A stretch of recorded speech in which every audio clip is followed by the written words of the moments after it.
Well, the time is just gone 9:15 a.m. and this hour of news and views is brought to you by Africa Muslims Agency. Tomorrow, Saturday, the 24th of May, the streets of Johannesburg will become the ground for defiance, for remembrance, and revolutionary solidarity. Activists, students, workers, grassroots movements, trade unions, justice seekers will take part in the Africa Day Solidarity Walk. Now, this walk has a number of reasons, a number of purposes. A walk to call for an end to the last absolute monarchy in Africa, Swaziland. A walk that is not only about one country, it is about an entire continent that is suffocating under dictatorship, war, stolen elections, and elite corruption. It is a walk for Palestine because we will not be silent while the Israeli apartheid regime commits genocide against the people of Palestine. Africa's struggle is not complete until Palestine is free. It's a walk to give tribute to the battles that Africa has won. It's a walk where voices have been silent while power actually feeds on a people. And also at the same time, it is about economic injustice, foreign plunder that still continues holding this continent as hostage. Now is not the time to rest, it is the time to rise. And with that, we are going across to one of the conveners for the Africa Day Unity and Solidarity Walk. We're talking with Qhawekazi Khumalo this morning. Qhawekazi, good morning to you and welcome to the show. Good morning. Good morning. Thank you so much for having us this Friday morning. Yes, as I have alluded to in my introduction, there are many, many reasons for this Africa Solidarity Walk, and for far too long, we have seen how the rest of the world looks at Africa, referring to it as the dark continent, looking down on Africa. We've seen even recently in the last few days when President Cyril Ramaphosa had gone to the United States, and the attitude towards Africa, towards African leaders, and sorry to use the term, where this very same Donald Trump actually used the term Africa as a shithole previously when he was the president of the United States of America. This is exactly what is happening. A continent that has suffered, it has suffered through colonization, it is suffering to imperialism, and now is the time, Kawikazi, for Africa to rise. Certainly, certainly. And this is what Africa Day Solidarity Walk is really about. It is about us uniting ourselves as African. It is about us standing in solidarity with the current struggles that we are facing. Because, yes, we are very proud that we've been able to overcome many battles. We've been able to overcome colonialism, dictatorship and apartheid regimes in Africa. So our ancestors have been able to really build for us a free Africa in terms of those battles that I've just outlined. However, we do know that the struggle has to continue in Africa. I think that, as part of this walk is what we're saying is that, yes, power certainly did change hands, but not for the betterment of the African people themselves. But what we're also saying with the solidarity walk is that it is time for us to look at ourselves, to look at within ourselves. We cannot continue to look at who is saying what about Africa, but what is Africa saying about itself? And what we are going to be doing on the Solidarity Walk as part of that a session and program is that after the walk, we're also going to be having panel discussions around what is the road ahead for Africa. How do we move from where we are with the challenges that we're currently facing, but doing that united, holding hands across the continent. So we're very, very excited about the Africa Day Solidarity Walk, which is going to be on the 24th, starting at Mary Fitzgerald Square in Newtown and going to Braamfontein Constitutional Hill. We do think that it is time for Africans themselves to rise, because we can no longer rely on the rhetoric on who is to blame. We are no longer victims, but we have the power as the people of Africa. And it is reflected on all those who have endorsed this, walk, that it is about the people themselves, not those in power, but ourselves coming together, because the power does lie with the people. Absolutely. And also, we know on the African continent, many people have given their lives, millions, in blood, sweat, tears. They've given basically everything. And that introspection you speak of is absolutely crucial. It is critical for us to understand some of the history as to who those people were, why have they sacrificed so much, and there are lessons for us to take, because if we want to rise again as a continent, there's a lot that we can actually take from those brave, courageous souls who gave it all for this continent. Yes, certainly. I think we stand on the shoulders of giants if you speak about Africa. But what we must also be able to reflect on is that some of, our most valuable leaders have become targets in the past. There's many that have been killed because they had a vision for Africa, a vision that many of the imperial forces did not agree with. And so, as we said in this walk, really, for us is to say that we must be able, to unite so that we avoid being pulled apart. And as you correctly say, I think that the understanding of the history of who we are as an African and what we are able to achieve together is certainly something that we are going to be reflecting on.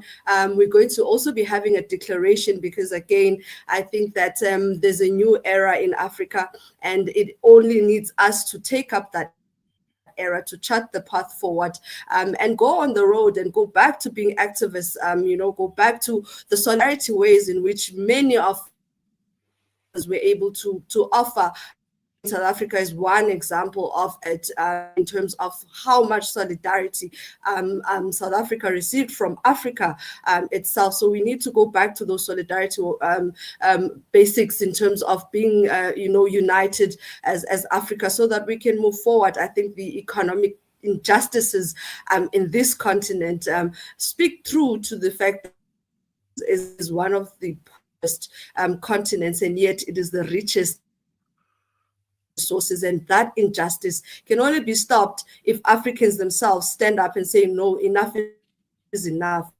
So we're very, very excited about the program. As part of this platform, it is going to be a consistent platform.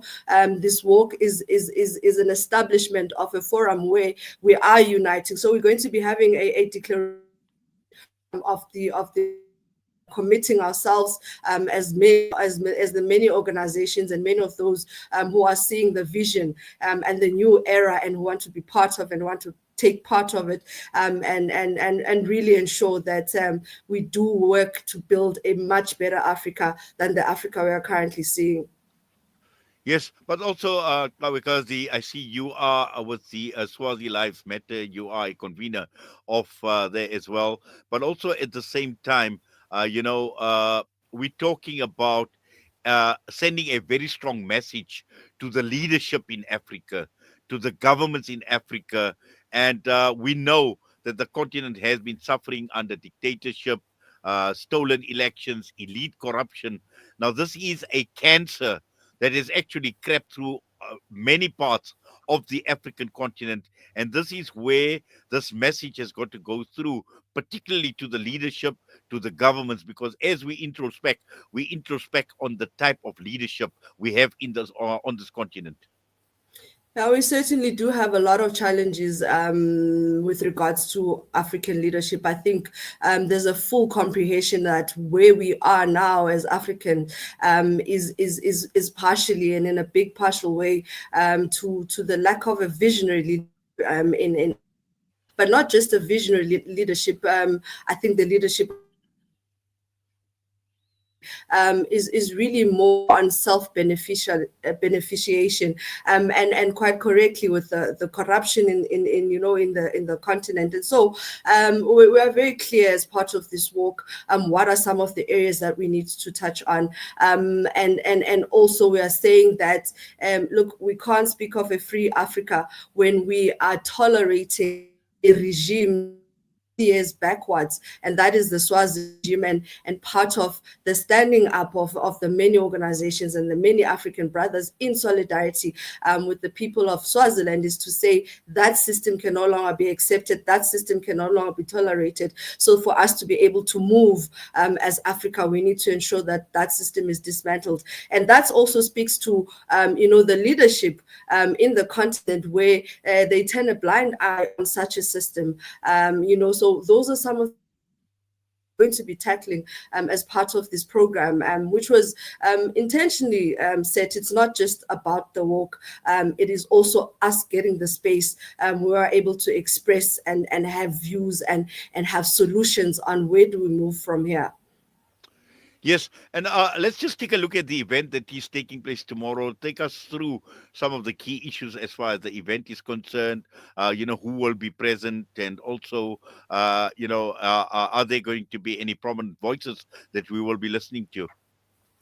So yes, with regards to the day, it's the 24th, which is tomorrow. We start our walk at the Mary Fitzgerald Square. That's where we're going to be assembling. That's where we're going to be showing off our cultures, Africans, in song and in dance and our activism.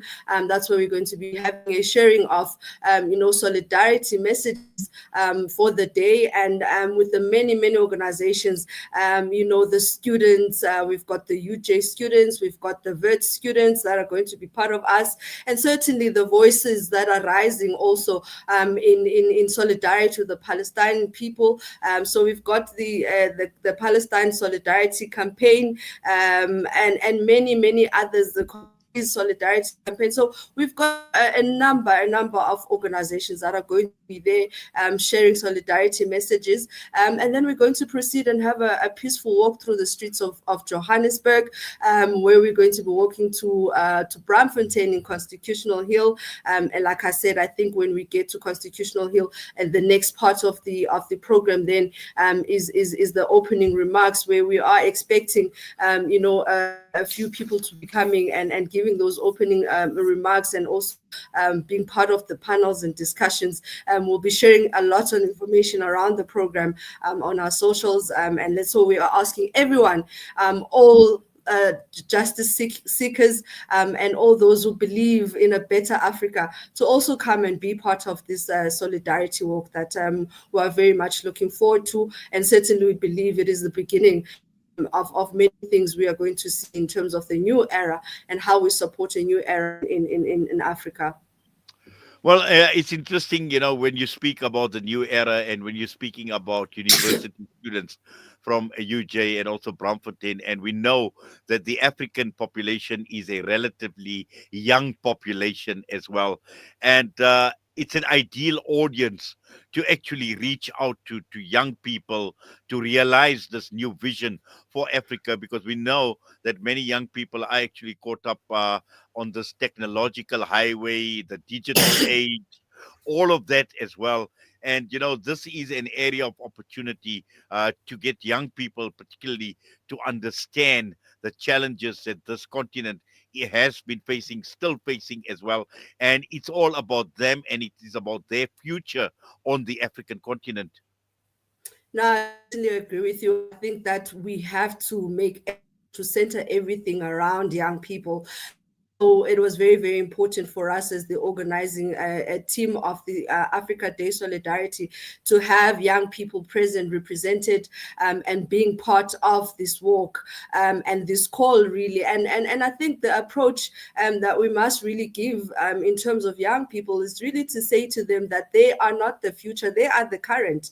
They are the current generation, and they need to come to the forefront, and they build the future generation. So we are looking forward to it, and there's a lot of young people, despite some of the challenges across Africa, challenges of poverty, challenges of unemployment, challenges of just collapsing states, and challenges of immigrants, many of whom are young people who are seeking better conditions in terms of their own self-development, and those are some of based on, and it is going to be young people at the forefront, and we're very proud of that, and we totally do agree that young people, this is it's their generation, and that must lead the way at this particular point. And so we want to reinvigorate the activism and the spirit of Africa, and who we are as African people, which is something that I don't think we speak of quite a lot.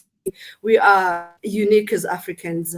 We've come so and this is something that should be giving us strength than making us victims of circumstances. Well, Kawikazi, we hope and pray that all goes well with this initiative, and more importantly, to work towards a continent, that can earn its rightful place as a leading continent right across the entire world, and to gain that honor, that respect, that dignity, of the continent.